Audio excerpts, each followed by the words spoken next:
think of it as just, oh, it's just meant to be. And then you can let go of your past worries. And these are three things I always live by, and I feel a lot more powerful as I continue to live like this. So that's my life.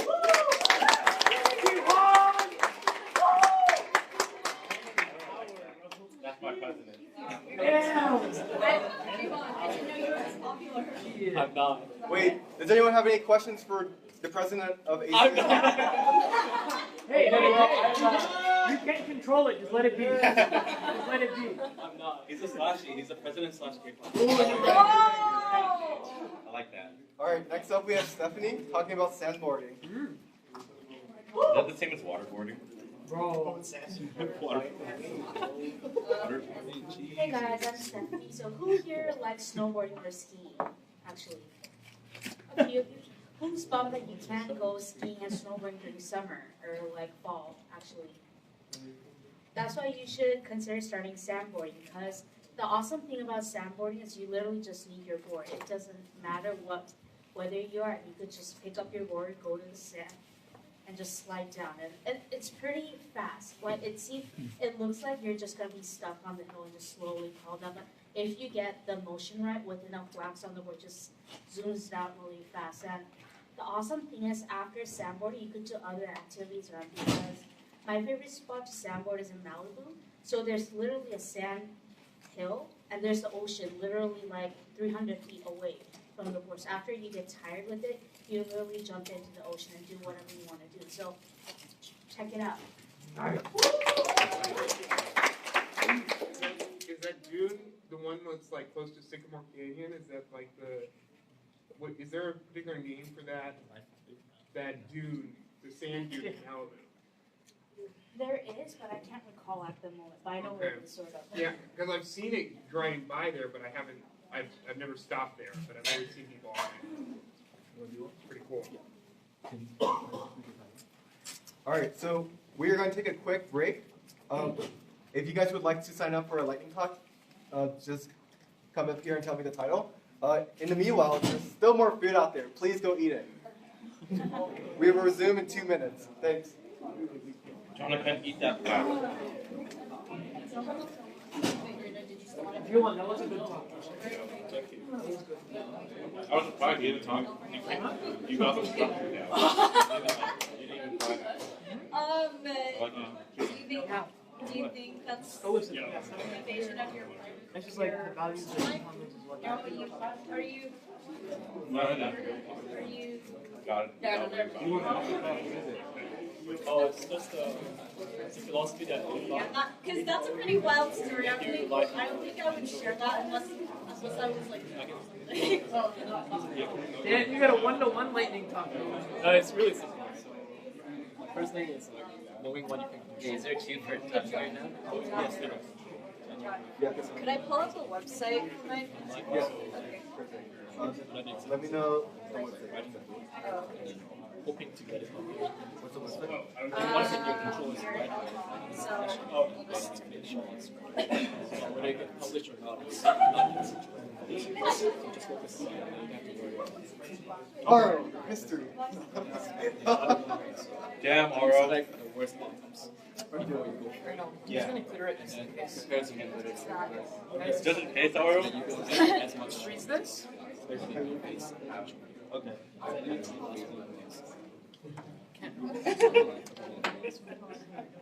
Oh, that's cool. Yeah.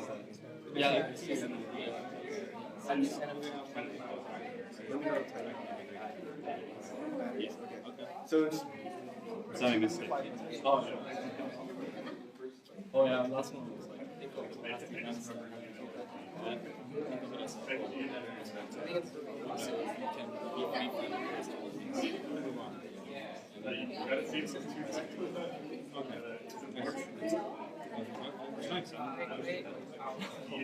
He did really well.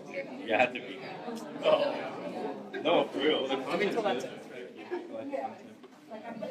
Give a talk, Oro. I'm waiting. My history's being cleared. What do you have in there?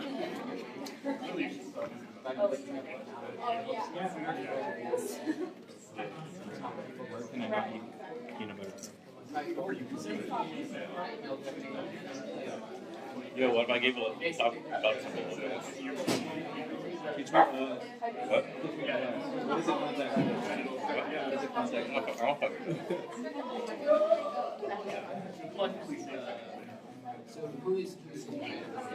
You ready? Okay. All right, everyone. Let's welcome up Monica. She'll be talking about. I'll switch to it. Okay. All right. Hi, I'm Monica. Who here likes K-pop, or am I the only freak here? Of course you do, Giovanni. Okay. Follow-up question: has anyone ticketed for a K-pop concert, or a concert in general? You? Okay. So recently, yesterday, the ticketing has started for. So does anyone here know BTS? Woo! So yesterday, ticketing for BTS's next world tour started yesterday, and the tickets that they sold so far were completely sold out. Could you? Yeah, sold out. Yeah, sold out. Sold out in Los Angeles. They had 3 dates. It was so popular. They had to add a 4th date to the Los Angeles stop. So yeah, they have about, let's see, 20-ish dates there so far. They're still adding more, but 14 of those dates are in North America alone. So for ticketing, basically what happens is that you go on this website for this one for BTS in particular. They have different websites. Like, do you guys know AXS, Ticketmaster, and all that? So basically, they have different like systems. So for AXS, there's this system called a waiting room. You basically go on the website and wait until like there's a link that pops up, and you click on it. You are placed in a random place in line until it's your turn to buy tickets. In the case of yesterday, a lot of errors can happen, like, oh, this link is not valid. There are no tickets available. But that's just bullshit. You just keep going until you get something. So I in particular have succeeded in getting 2 pit tickets for the same game on different websites within the first hour, because these tickets went out after like what, 2-3 hours, because their servers were just really bad. So yeah, that's basically it. Like this happens for like really popular groups as well. So yeah, that's it. Next up, we have Darren.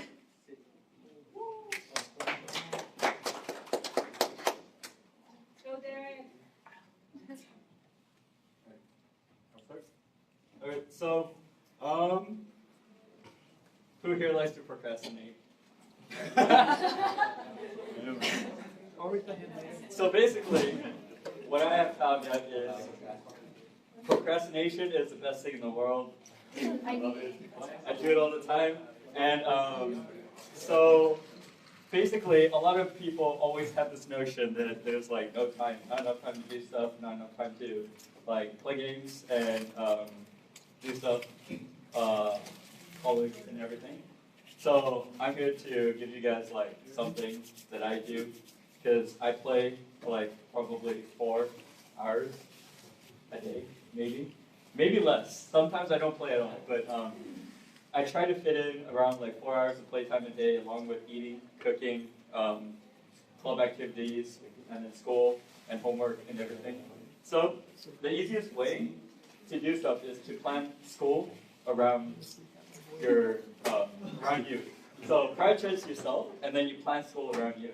So every single time you have like 30 minutes, you're just like, oh, I should probably just do a little bit of that homework for this 30 minutes, and then I'll get back to playing games. Or if you have like 40 minutes where you're eating, in the middle of eating, just be studying or something like that. Just have like a bunch of stuff to do. The more stuff that you have to do, the more stuff that you get, the more time you know that you have. Because back back when I was like freshman, whatever, I used to think that I have no time to. I've been doing stuff. But it was not until this year that I started packing a bunch of stuff onto my schedule, just as much as possible. I was like, I'm going to be president of a club. Should I take 4 classes too? I'm like, yeah, I can do it. So then I did it. And then I was like, oh, what about all these other stuff? Should I take part in SIGDA and also organize the summit and organize everything too? I was like, yes, I'll do it. So then I did everything, and then you realize like how much time you actually have.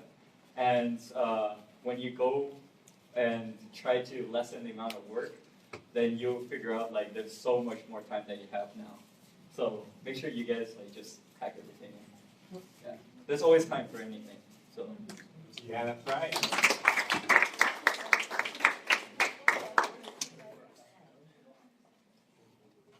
Next up, we have Sebastian.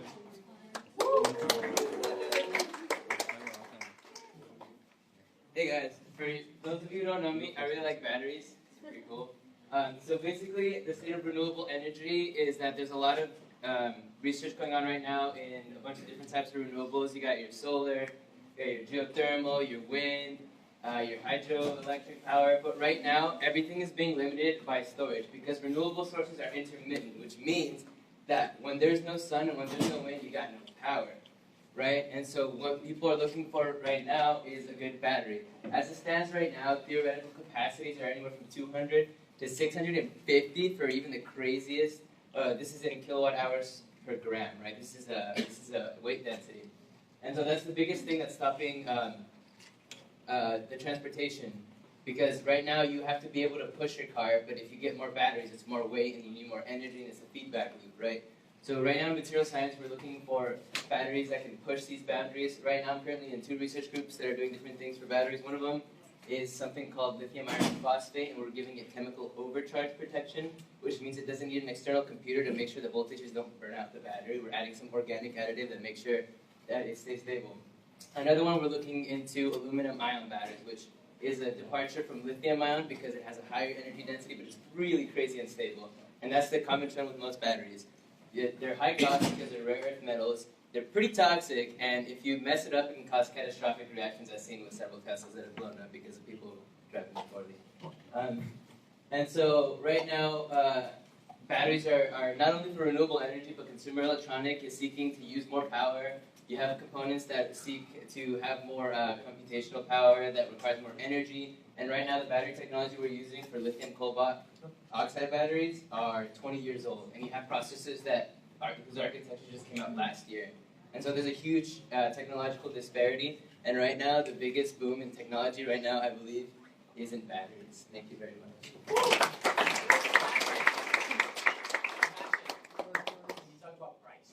Oh, price? Okay, well, if you want a battery that is able to store, let's say, your solar energy for us, it's going to cost you about $6,000. Right. Which is ridiculous. Let's talk about commercial and industrial applications. Well, industrial applications, there's different amounts, because for smaller consumer electronics, you got lithium cobalt oxide. That's actually an alkaline earth metal battery. It's actually really shitty in terms of energy density, but it holds it for a while. So right now your phones, the battery chemistry in there degrades significantly after about 1.5 years worth of usage. And that is regardless of how much you charge it. It's just based on a timetable. The material itself just automatically degrades the electrolyte. The biggest potato batteries are actually pretty cool because there's no electrolyte. They're just like moving a bridge energy through the potato itself. But in terms of commercial applications, they're solid state batteries. No liquid, they're just massive. And the thing is, you can only use those batteries in massive applications. You can't lug around like a 16-ton battery to power your phone. Because, I mean, unless you want to, you can find out good ways to do that. But as it stands right now, energy density is the main problem. Right now, you're getting about, you're paying about $20 to $30 per gram of energy.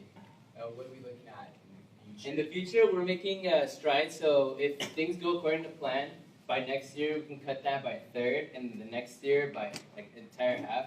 But the thing is, we need more investments and we need more commercial application or more commercial adoption. Right now, BMW, Tesla, anybody who's interested in electronics or energy right now is pouring money into labs, just for anything. And we're so talking like widespread, right? Not just widespread. People here on campus, we have about 12 different research groups working on batteries, which is ridiculous. It used to be like 4 years ago.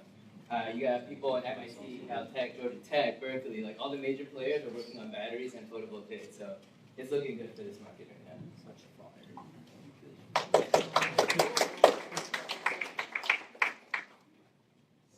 So, does anyone else want to do a lightning talk? Huh? You said 2 people, right? Sorry, what? Sandboarding and. Oh, No, no. Yeah. Climbing. Can I go up? Go, dude. How much you like it, dude? Why you should climb? Why you should climb? I want to talk about boards at UCR.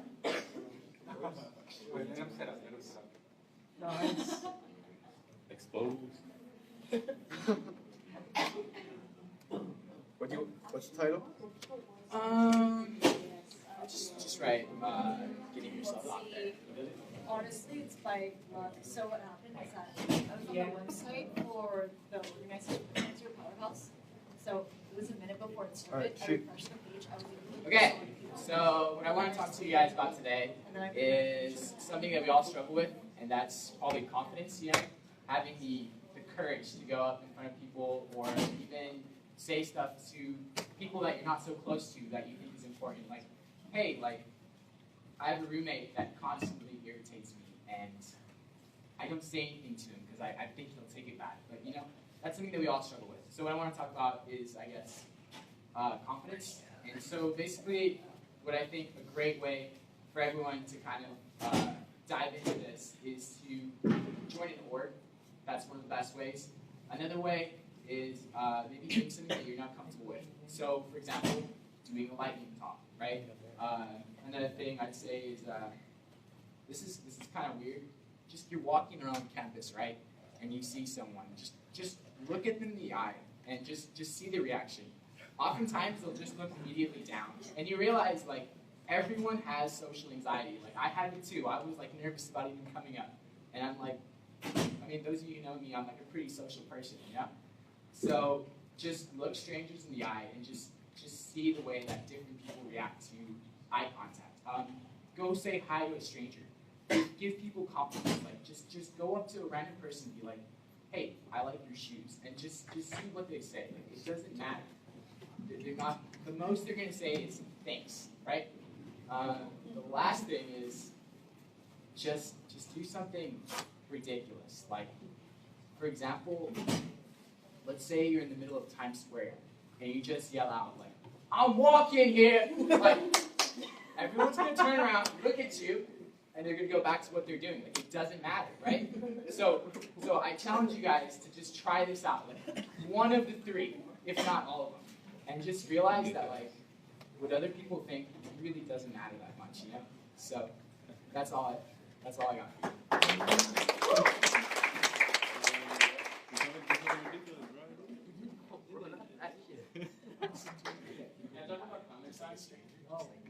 Comic Sans? We'll talk about lift yourself, dude. Pooping skull.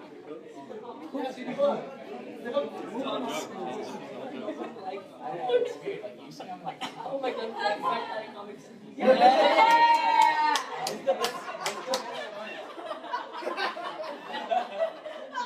Can you do two? One about Comic Sans and one about Comic Con. I can do this too. Let me tell you about Comic Sans, guys. It's heavily slept on. People are like, oh, look at it. It's like, it's not professional. A Comic Sans convention. We should make this a font convention itself because they can convey different things and people don't really understand the underlying meanings. For Comic Sans, for someone who's confident enough to be like, hey, I don't need to be taken seriously for my information conveyed in class. I like to have fun, but I also like to convey information in the form of PowerPoints, you know? It bridges both worlds. That's all I have to say about that. Like, use more Comic Sans and have it be more professionalism through its usage, right? People don't use it because they're afraid of how they'll look while using it, but if enough people use it, it may just become the new Times New Roman. Alright, talk about Comic Con this time. Alright, so what I really wanted to talk about is Comic Con International, which I've been to since 2010, and I've missed out in the last 2 to 3 years. So basically, what it's become after the Twilight fiasco is Line Simulator, like 20 whatever year you're in. Because it's basically LineCon, and that's every convention that's been today. So many people are in there just to see their pop culture idols, and they're waiting in line for 3 to 4 hours to do that. After that, they're like, wow, that was incredible. And they realize they just malnourished themselves for 4 hours waiting in line. But the thing is, it has really transformed. It used to be super about comic books and comic book movies, but actually comic book movies themselves have permeated into pop culture so much that it's now no longer Comic-Con, it's Pop Culture Con. And people from around the world are coming to watch it. I remember every year there was a Green Lantern panel up until 5 years ago. Then the amount of movie panels that are out there outnumbered it 3 to 1, like comic books. So it's like, it's shifting around. A lot of people there are just to see like the crazy celebrities that are walking around. I accidentally hugged Justin Timberlake not knowing he was dressed as Bert from Bert and Ernie from Sesame Street. I saw a really cool Sauron walking around, and it was Adam Savage from the Mythbusters, and I was like, there's so many people around that are just around here. He was also No Face from Spirited Away. He was like walking around, and he was actually giving people chocolate gold coins, and I was like, that's cute. I didn't know it was him. He just came out, and I was like, so okay, Adam Savage is a really good cosplayer, in case you guys didn't know.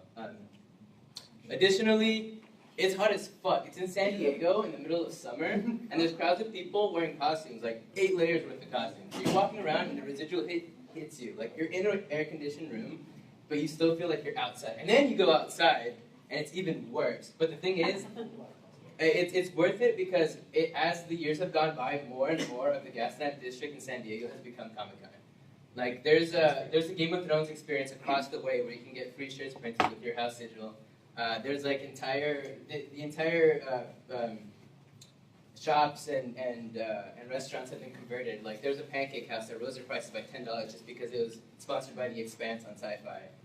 There was a whole building that got converted into teaching people how to play Magic the Gathering in 2012, which is how I learned how to play Magic the Gathering. And the culture is so positive because everybody's in there and everybody's a nerd and everybody's okay with being like, hey, is that a gender-bended cosplay from 3 different genres of different things that you just mix into one? Like, yeah, glad you know about that. You made a new friend there. Like, give me your number. We'll talk about all these 3 things that you have wearing right now and like how the fuck you managed to pull that off. It's a really good environment. You get nerds from across the world. And as much as I like to shit on it for becoming Pop Culture Con, it's still a really nice environment for geeks and people that have grown to like, you know, the things that they like anime, movies, and comic books. And I highly recommend. The problem is it always sells out in like 25 minutes, so good luck, guys.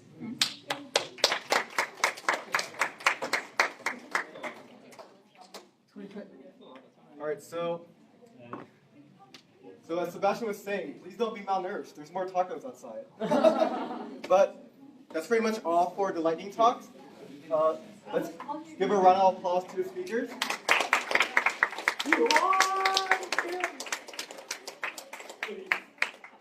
So with that, please eat more tacos and enjoy the rest of the conference.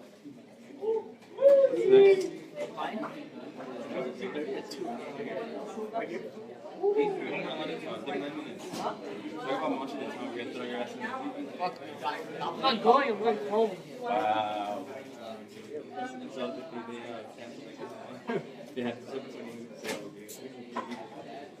For what? They canceled